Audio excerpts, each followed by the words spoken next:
Wow! Wow! Surprise! আসসালামু আলাইকুম everyone, নতুন একটি ভিডিওতে সবাইকে স্বাগতম। আজকের ভিডিওটা আমার জন্য একদম স্পেশাল না, আমি জানি না আপনাদের কাছে স্পেশাল কিনা। আমার খুবই মন খারাপ, কারণ আমার এই ছোট বাচ্চাটার কত বড় বড় চুল যে আমি কত কষ্ট করে বানিয়েছি। আল্লাহ দিয়েছে আর আমি খেদমত করেছি, অনেক কষ্ট করেছি এই চুলগুলার পিছনে। আমার ইচ্ছা ছিল এই চুলগুলাই রেখে দিব শেষ পর্যন্ত ইনশাআল্লাহ, তবে সেটা হয়তো বা আল্লাহ কবুল করে না, এই জন্য আর রাখতে পারলাম না। আমার মেয়েটার এত বেশি অবস্থা খারাপ হয়ে গেছে গরমে, সেটা আর বলার মতো না। সেজন্য সিদ্ধান্ত নিয়েছি চুলগুলো কেটে দিব, মানে টাক করিয়ে দিব। ঈদের আর মাত্র 8 দিন আছে, তার আগেই এই সিদ্ধান্ত নেওয়ার কারণ হচ্ছে আমি অসুস্থ ছিলাম। আমি জানি না আপনারা আমার চ্যানেল থেকে আমার ভিডিও দেখে এসেছেন কিনা, যদি দেখে আসে থাকেন তাহলে হয়তো বা জানেন আমি অনেক অসুস্থ ছিলাম। আর যেদিন আমি অসুস্থ প্রথম দিন ছিল, ওই দিন এত বেশি অসুস্থ ছিলাম, বলতে গেলে অজ্ঞান ছিলাম। তো সেই অবস্থায় তাসনুভাকে দেখে আমি রাখতে পারিনি।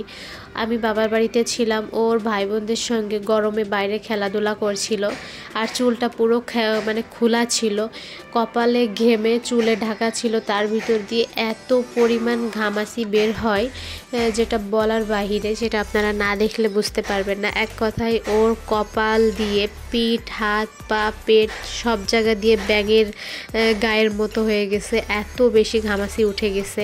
তারপরেও আমি চেষ্টা করছিলাম যদি কোনোভাবে চুলগুলো বাঁচাতে পারি, বাট আর হলো না, কারণ ঘামাচি তো কমতেছেই না, উল্টো আরও বেড়ে চলেছে।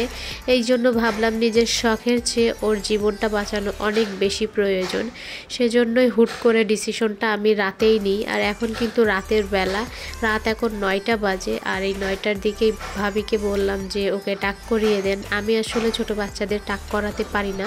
ওর চুলগুলো কাটার সময় বেলেটগুলো এক একটা পোজ দিচ্ছিল, আর মনে হচ্ছিল আমার কলিজায় এসে লাগতেছে, কারণ এই চুলগুলোতে তেল দেওয়া, শ্যাম্পু দেওয়া, যত্ন করা, বেঁধে রাখা, অনেক কষ্ট করেছি। অনেক কাঁকড়া, ক্লিপ, গার্ডার, ব্যান্ড, অনেক কিছু কিনেছি। তো সব মিলিয়ে সত্যি অনেক বেশি খারাপ লাগছিল।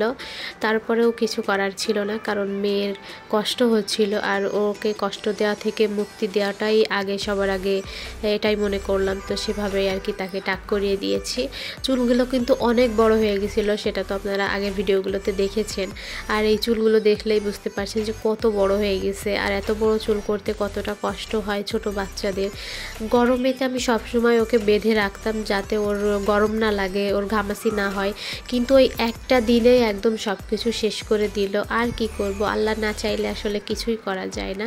তবে ও যখন রাতে ঘুমিয়ে গিয়েছিল, তখন সারা মাথায়, গায়ে, হাত পায়ে পাউডার দিয়েছিলাম। এটা পরের দিনের আমি একটু ভিডিও করেছি আপনাদের জন্য যে ওকে এখন কেমন লাগছে।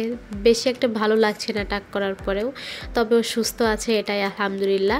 আজকের ভিডিওটি এ পর্যন্তই। সবাই ভালো থাকবেন, আল্লাহ হাফেজ।